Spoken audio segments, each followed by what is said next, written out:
시간에는 우리 최운학 형제께서 우리 특송해 주시겠습니다.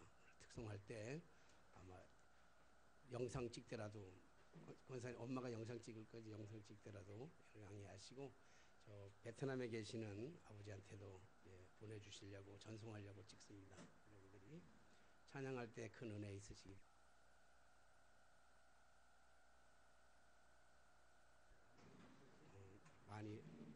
많이 벌려놨었는데 아이고 많이 벌려놨었는데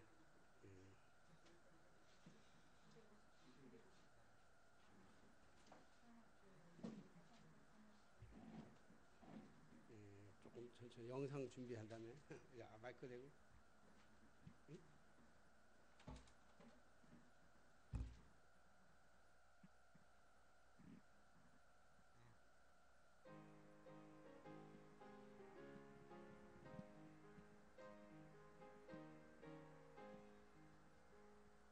구주의 십자가 보혈로 죄 씻음 받기를 원하네. 내 죄를 씻으신 주 이름 찬송합시다.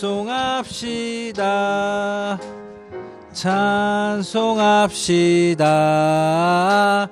찬송합시다. 내 죄를 씻으신 주 이름 찬송합시다. 죄악을 속하여 주신 주 내 속에 들어와 계시네. 십자가 앞에서 주 이름 찬송합시다. 찬송합시다. 찬송합시다. 내 죄를 씻으신 주 이름 찬송합시다. 주 앞에 흐르는 생명수 날 씻어 정하게 하시네. 내 기쁨 정성을 다하여 찬송합시다. 찬송합시다. 찬송합시다. 내 죄를 씻으신 주 이름 찬송합시다. 내 주께 회개한 영혼은 생명수 가운데 젖었네. 흠없고 순전한 주 이름 찬송합시다. 찬송합시다.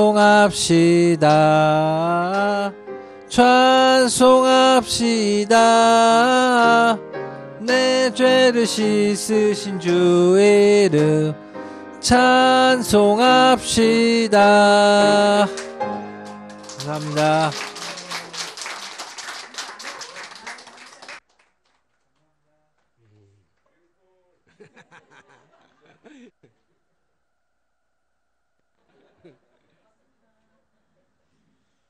귀한 찬양 감사합니다. 오늘도 주의 은혜와 축복이 여러분의 삶 속에 일터 속에 기도하는 기도회 속에 넘쳐나게 되시기를 주님으로 축복합니다.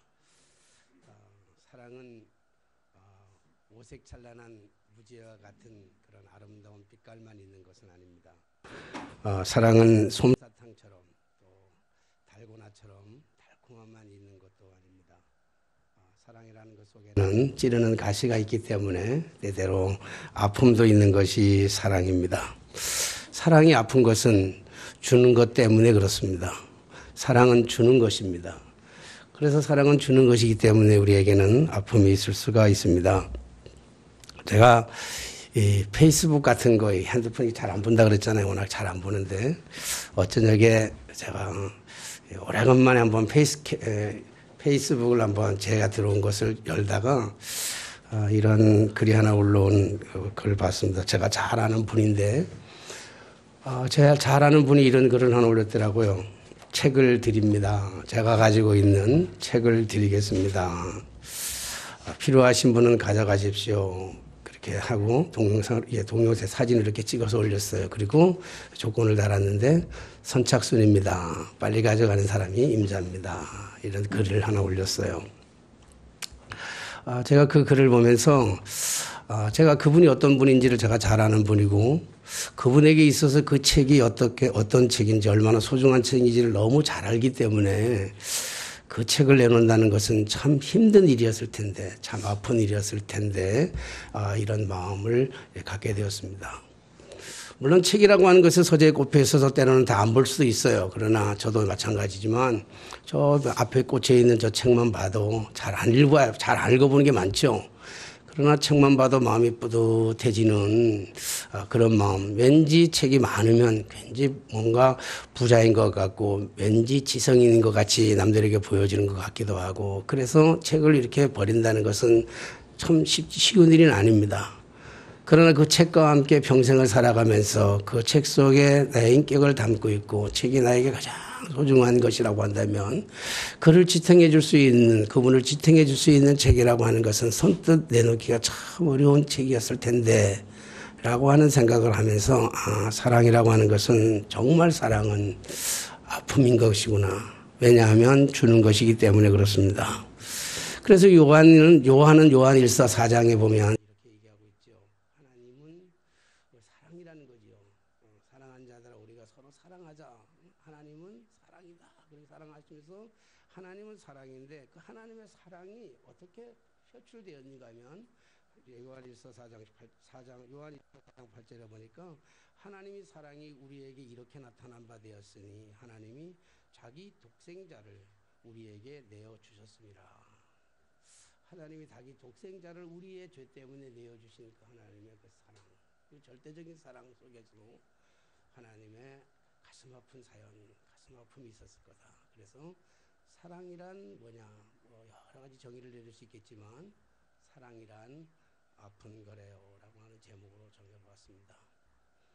우리 연애하는 두 사람 참 사랑이랑 아픈 거라면 이제 이해할 수가 없고 오색찬란한 무지개처럼 달콤한 솜사탕 같은 것이지만 진짜 사랑을 하다 보면 상대를 위해서 나를 내어줘야 되기 때문에 사랑이란 참으로 아픈 거라 이렇게 생각이 됩니다. 이른 아침 깊은 잠, 아직까지 설잠을 자고 있는 깊은 잠 속에 자고 있는 이삭을 아브라함 아버지가 깨웁니다. 아브라함의 얼굴은 굉장히 상기되어 있고 창백한 얼굴을 가지고 깊은 한샘을 내쉬며 이삭을 깨우고 있습니다. 이삭이 눈을 떴을 때 아버지 얼굴을 바라보면 그 아버지 얼굴이 너무 심각하고 너무 청백하고 깊은 한숨이 차려져 있기 때문에 왜 깨우는지, 왜 귀찮게 나를 깨우는지 그렇게 질문조차 할 수 없었습니다. 아버지가 하는 대로 그냥 막연히 따라갈 수밖에 없는 도출적인 아버지의 행동이 너무 심각하기에 감히 뭐라고 아버지에게 뭐라고 대꾸 한마디 할 수 없고 뭐라고 물어볼 수 없이 아버지가 하는 대로 낙타에다가 나무를 팬 나무를 싣고 종들과 함께 그리고 먼 길을 떠납니다.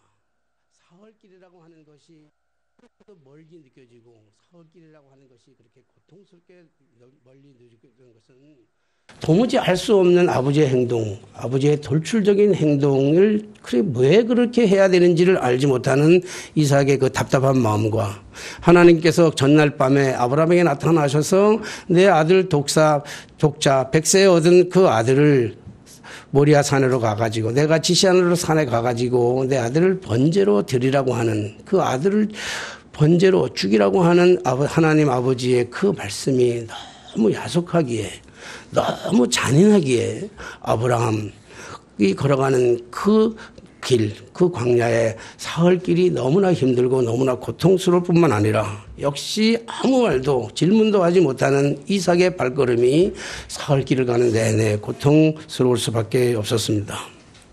사흘길을 간 후에 모리아라고 하는 동네에 이르러서 하나님이 지시한 그 산을 우러러 바라보면서 아브라함이 종들을 남겨두고 그리고 번제할 나무를 이삭에게 짊어지고 이삭은 무거운 짐을 지고 번제할 나무를 짊어지고 산을 향해 올라갑니다. 아버지 손에는 칼이 있고 그 아버지 아브라함 손에는 불이 있었습니다. 번제할 불이 있죠.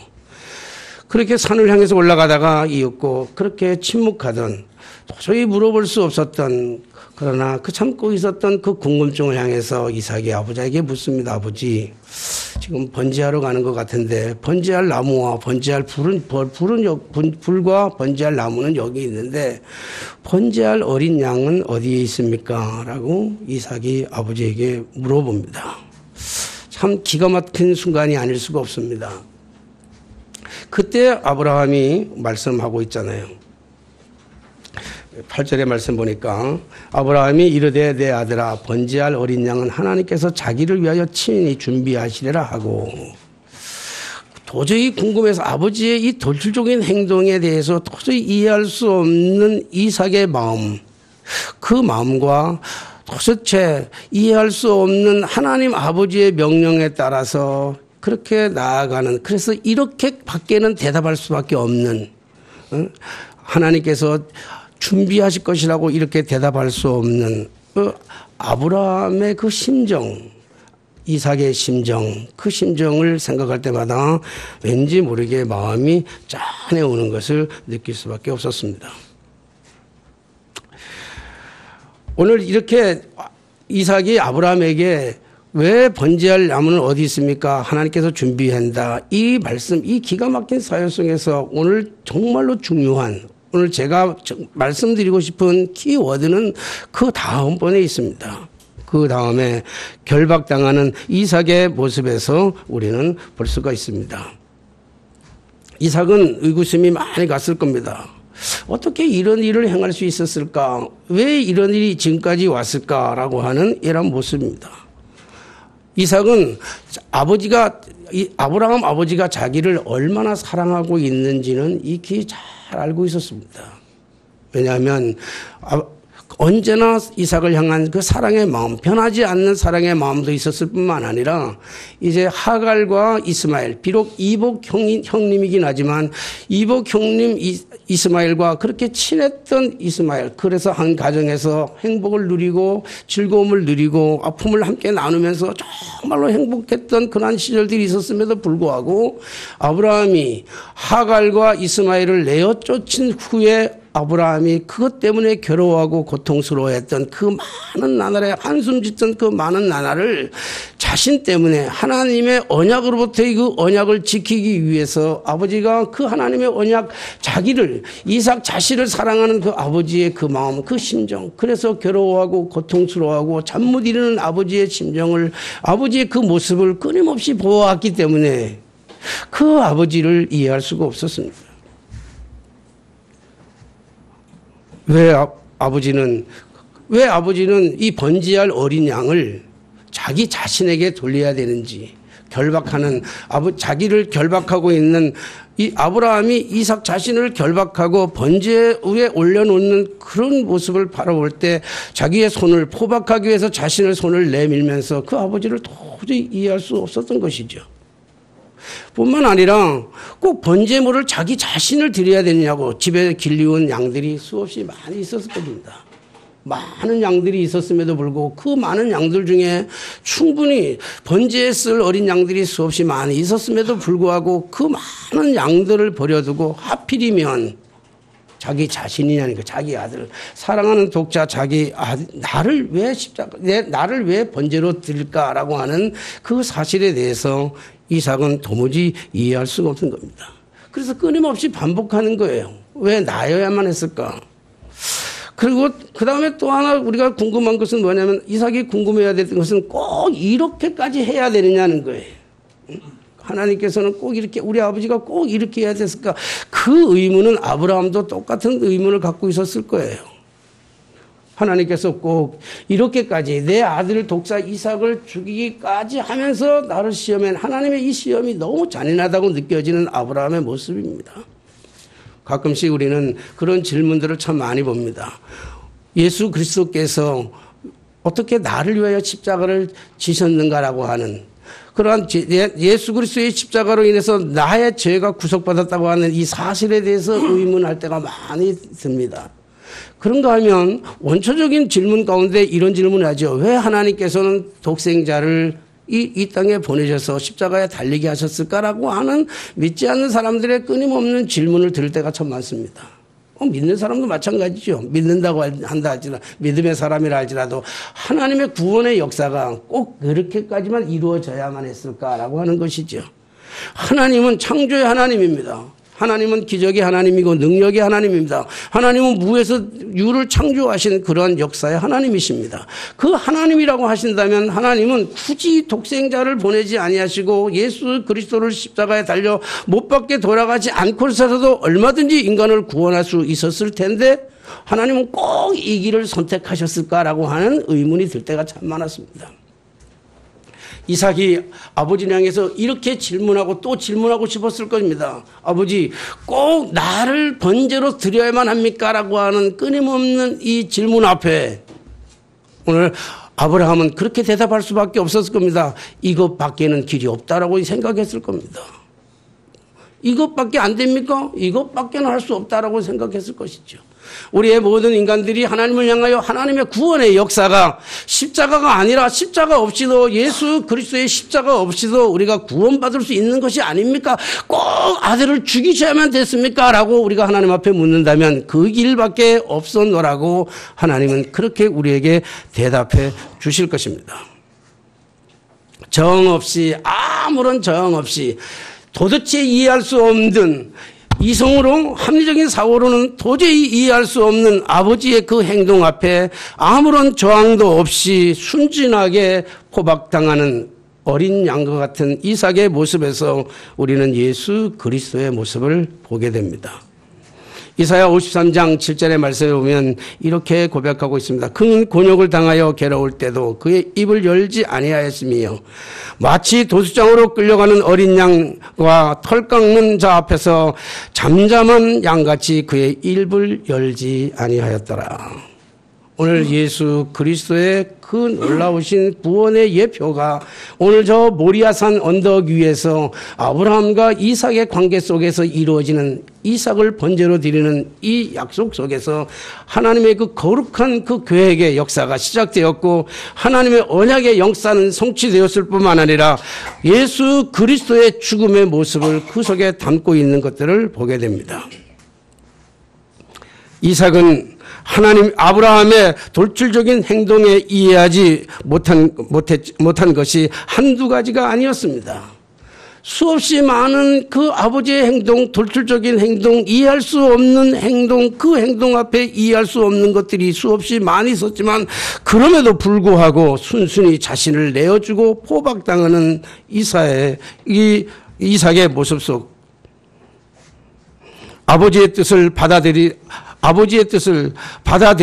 받아들였습니다. 순종이라는 것은 받아들이는 것입니다. 순종이라고 하는 것은 하나님의 말씀을 기꺼이 받아들이는 것, 이것이 진정한 순종인 줄로 믿습니다. 하나님의 뜻, 하나님의 말씀이 때로는 이해 안 되는 것들이 수도 없이 많이 있습니다.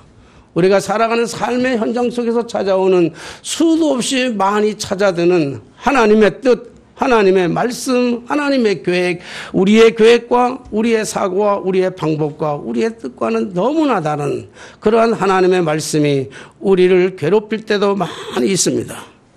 그러나 하나님의 뜻, 하나님의 말씀이 이해 안 된다고 해서 그 하나님의 뜻과 하나님의 말씀을 거절할 수도 없는 것이고 거절해서도 안 되는 것이 하나님이 우리에게 주신 언약의 약속의 말씀이고 하나님이 우리를 향해서 이루실 하나님의 놀라우신 뜻이 그 속에 담겨 있는 줄로 믿습니다.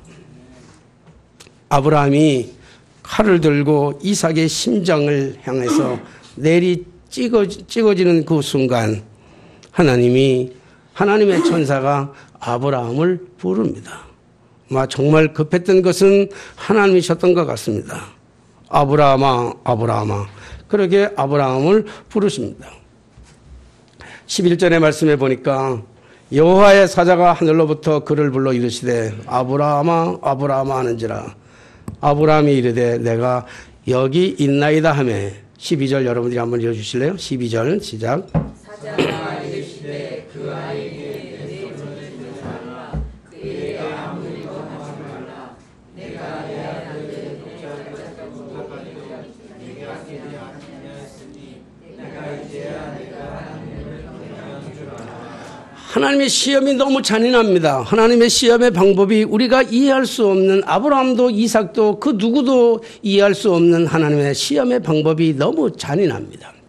사랑하신 성도 여러분, 때때로 우리가 인생을 살아가면서 닥쳐지는 여러 가지 인생의 삶 속에서 우리가 이해할 수 없는 하나님의 방법이 너무나 많습니다.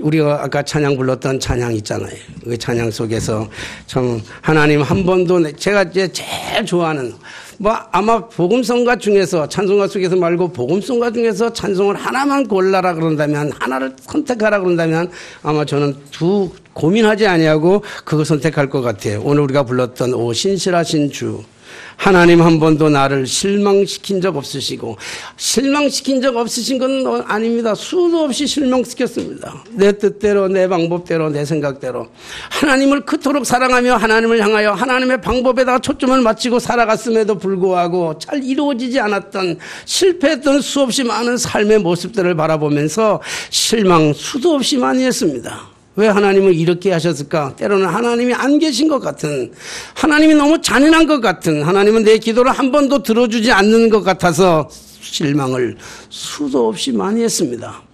그러나 지나고 나서 보니까, 그때마다 실망은 많았지만 지나고 나서 보니까 그 실망인 나를 진짜 실망시켰던 것이 아니라 그것을 통해서 나를 더 성숙하게 만들어가고, 더 완전하게 만들어가고, 더 신실하게 만들어가고, 더 믿음으로 사람으로 만들어가는, 처절하게 나를 깨뜨리고 나를 낮추시고 나를 인도하시고 성숙하게 만들어가시는 하나님의 놀라우신 그 계획을 발견하게 되었습니다. 그래서 찬양 한번 불렀으면 좋겠어요. 2절입니다. 2절. 제가 좋아하는 찬양입니다. 지나온 모든 세월 돌아보아도. 한번 1절은 안 하고 2절만 하겠습니다. 지나온 모든 세월 돌아보아도 그 어느 것 하나 주의 손길 안 미친 것 전혀 없네.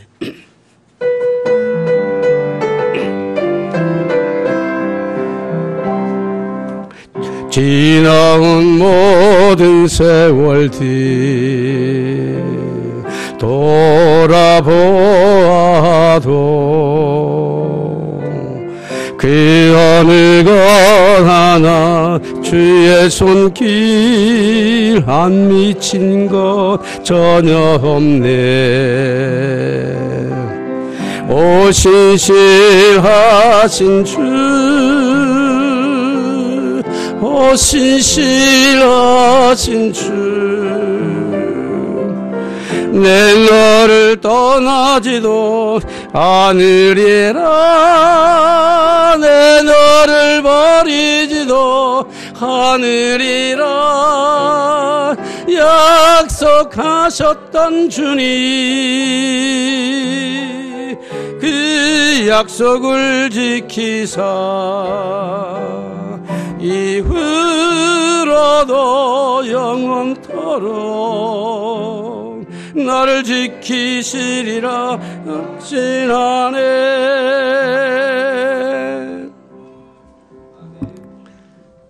실패도 많았습니다. 어려움도 많았습니다. 낭망도 많았습니다. 절망도 많았습니다. 하나님이 마치 안 계시는 것처럼, 하나님이 여전히 내 기도에 응답하지 않는 것처럼 막힐 때도 많았습니다. 그러나 지나오면서 돌아보니까 그 어느 것 하나 하나님의 손길, 하나님의 은혜가 안 미친 것이 전혀 없게 된 줄로 믿습니다. 하나님은 우리를 절대로 버리지 아니하십니다.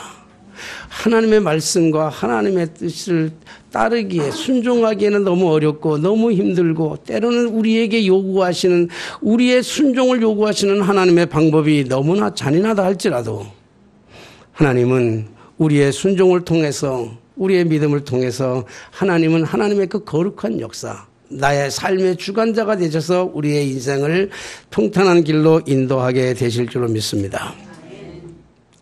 하나님의 말씀을 받아들이는 아브라함의 순종과 아버지의 뜻을 기꺼이 받아들이는 이삭의 순종이 낳은 찰나의 기적이 바로 덤불 속 어린 양에게 있습니다. 13절 말씀 한번 읽어보시겠습니다. 13절 시작. 아브라함이 눈을 들어 살펴본즉 한 수양이 이르되 우리 숫전에 걸려 있는 자라. 아브라함이 가서 그 수양을 가져다가 그를 대신하여 번제로 드렸더라. 아멘. 이것이 예수 그리스도의 언약이요, 예수 그리스도의 예표이며 하나님이 인간을 사랑하시고 하나님이 인간을 구원하시기 위한 원시적 복음의 역사가 이것이 시작되어진 줄로 믿습니다. 도리어 직접 예수 그리스도가 이 땅에 오신 것은 도리어 섬기려 하고 자기의 목숨을 많은 사람의 대속물로 주기 위해 이 땅에 오셔서 순종함으로 십자가 위에서 죽으심으로 예수 그리스도의 십자가의 구원의 완성을 이루셨던 것입니다. 겟세마네 동산에서 한없이 기도하며 밤을 새워가며 눈물로 기도하던 주님, 땀방울이 땅에 떨어져 핏방울로 바뀌는 것처럼 그렇게 하나님을 향해서 기도했던 주님의 기도, 이 잔이 내게서 물러가게 하여 주옵소서. 이 잔을 마시지 아니하도록 이 잔이 내게서 물러가게 하여 주옵소서. 왜 하나님 꼭 이렇게까지 해야 됩니까? 오늘 예수님의 절규 아닙니까? 아버지 꼭 이렇게 하셔야 됩니까? 아버지의 뜻을 다 이해할 수는 없지만 그럼에도 불구하고 예수 그리스도는 그 겟세마네 동산에서 기도하며 마지막 고백했던 그 고백은, 그 기도의 제목은 아버지여 내 뜻대로 하지 마옵시고 아버지의 뜻대로 행하시옵소서. 그리고 십자가를 달게 지셨던 주님의 그 모습이 오늘 이삭의 모습에서 발견되는 것 같습니다. 골고다 저 언덕 위에 십자가 지시면서 마지막 외쳤던 그 절규의 한마디, 엘리 엘리 라마 사막다니, 나의 하나님 어찌하여 나를 버리셨습니까? 예수님이 십자가 위에서 당하셨던 그 고난의 그 긴 죽음의 터널 속에서 하나님을 향하여 울부짖었던 예수 그리스도의 절규 말입니다. 엘리 엘리 라마 사막다니. 사랑하신 성도 여러분, 우리가 하나님의 뜻대로 살아간다고 삶을 살아가지만, 우리가 믿음을 붙잡고 살아간다고 몸부림치지만, 우리가 하나님의 말씀에 순종하여 우리의 삶을 포기하고 살아가지만, 때로는 우리에게 닥쳐지는 이 포기의 삶이, 순종의 삶이 힘들고 어렵기에 우리가 고통스럽게 외쳐지는 이 괴로운 한마디, 우리는 할 수 있는 말 아니겠어요? 예수 그리스도도 그 고통의 속에서 하나님을 향해서 울부짖었던, 하나님의 뜻을 이해할 수 없었고 하나님의 뜻을 받아들일 수가 없었지만, 그럼에도 불구하고 아버지의 뜻이기에, 그럼에도 불구하고 하나님의 그 말씀이기에 순종하셨던 예수 그리스도처럼 하나님의 말씀에 순종하는 아브라함을 따라서 아버지의 뜻, 하나님의 뜻, 아버지의 그 계획 속에 자신을 맡기는 그러한 그 이삭의 삶 속에 하나님은 개입하여 주신 줄로 믿습니다. 바로 이삭의 순종이 1년 동안, 그가 1년 동안 농사를 지었더니 이삭의 그 거룩한 순종, 도저히 이해할 수 없는 하나님을 향한 그의 거룩한 순종이, 그가 1년을 농사 지었는데 100년 먹을 양식거리가 나올 수 있는 축복의 삶을 얻게 되어진 줄로 믿습니다. 뿐만 아니라 이삭이 가는 곳마다 땅을 파면 사막이, 광야가, 그러게 광야의 모든 사막들이 흩이 터져서 셈의 근원이 되는 놀라운 기적의 역사를 창조하게 만드신 줄로 믿습니다. 사랑하시는 성도 여러분, 오늘 우리가 믿음의 삶, 특별히 예수 그리스도를 믿고 하나님의 자녀된 삶을 살아가는 우리들이 살아가는 이 세상이 이렇게 만만한 세상은 아니라고 봅니다.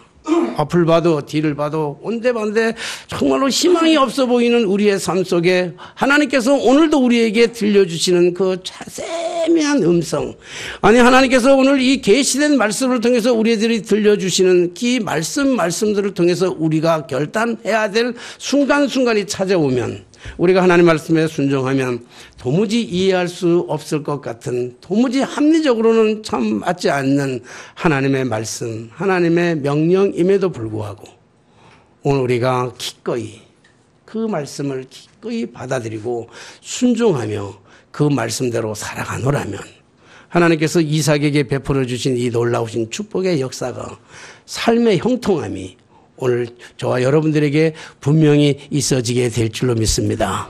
오늘 우리에게 들려주신 이 시대 속에서, 우리가 살아가는 이 시대 속에 몸담고 있는 우리에게 들려주시는 하나님의 세미한 음성, 오늘도 들려주시는 세미한 음성, 나를 향해서 뭐라고 요구하고 계시는지 우리 각자의 사명 상황마다 다 다를 것입니다. 그 다른 사명에게 들려주시는 세미한 음성에 우리가 귀를 기울이고, 그리고 하나님의 말씀 앞으로 좀 더 가까이 나아가서 하나님의 말씀을 경청하고 하나님의 말씀을 읽고 하나님의 말씀을 묵상하면서 오늘 이 하나님의 말씀이 오늘 나에게 무엇을 요구하고 있는지, 그 요구가 우리의 생각과 우리의 방법과 우리의 내 뜻과는 거리가 멀다 할지라도 하나님의 말씀이라면 그 말씀에 겸허하게 기꺼이 받아들이는 순종의 삶이 저 여러분들의 삶이 되게 되시기를 주님의 이름으로 축복합니다. 기도하겠습니다. 살아계신 하나님 아버지, 은혜를 감사합니다. 우리가 세상을 살아가면서 정말로 우리가 뜻하지 않았던 것, 우리가 알지 못했던 것, 그리고 우리가 이해할 수 없는 수없이 많은 일들을 경험하면서도 하나님의 말씀이기에, 하나님의 뜻이기에 오늘도 우리가 순종할 수 있는 그러한 삶의 비결을 배울 수 있도록 축복하여 주옵소서. 비록 이삭은 모든 것을 이해할 수 없었다 할지라도 하나님의 뜻이기에, 하나님의 말씀이기에 기꺼이 순종하며 받아들였던 것처럼, 그래 그의 삶이 형통하고 그리고 구원의 역사의 반열 속에 들어갔던 것처럼 오늘 우리가 주님의 말씀에 순종하여 저 죽어가고 있는, 울고 있는, 저 절망 속에 있는 수없이 많은 우리의 이웃들을 구원해낼 수 있는, 저들을 주님의 품으로 데리고 올 수 있는 그러한 사명자들이 다 되어줄 수 있도록 우리를 붙잡아 주시옵소서. 우리가 다 이해하지 못한다 할지라도 순종할 수 있는 마음을 주시고, 그리고 주님의 뜻을 묵묵히 걸어갈 수 있는 저희들의 삶이 되게 하여 주옵소서. 예수님의 이름으로 기도하옵나이다. 아멘. 찬송가 50